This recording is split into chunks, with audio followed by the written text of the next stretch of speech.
চট্টগ্রামে হচ্ছে না বিপিএল, ম্যাচ ভাগ হতে পারে ঢাকা সিলেটে। সাবেক প্রধানমন্ত্রী খালেদা জিয়ার বিদায়ের কারণে সাময়িকভাবে থেমে গেছে বাংলাদেশ প্রিমিয়ার লিগ বিপিএল। ৩০ ডিসেম্বরের নির্ধারিত ম্যাচ স্থগিত হওয়ায় টুর্নামেন্টের সূচিতে বড় পরিবর্তন আসতে যাচ্ছে। এই পরিবর্তনের প্রভাব পড়তে পারে চট্টগ্রাম পর্বে, যা নিয়ে তৈরি হয়েছে ব্যাপক অনিশ্চয়তা।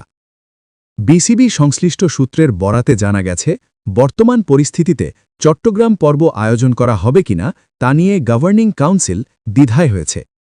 সাগরিকা স্টেডিয়ামে এবার বিপিএলের ম্যাচ না হওয়ার সম্ভাবনাই বেশি।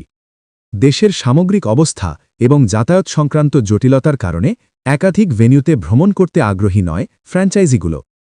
আগের সূচি অনুযায়ী সিলেট পর্ব শেষ হওয়ার কথা ছিল ২ জানুয়ারি, তবে খালেদা জিয়ার প্রতি সম্মান জানিয়ে ৩০ ডিসেম্বরের দুটি ম্যাচ পিছিয়ে দেওয়া হয়েছে ৪ জানুয়ারিতে।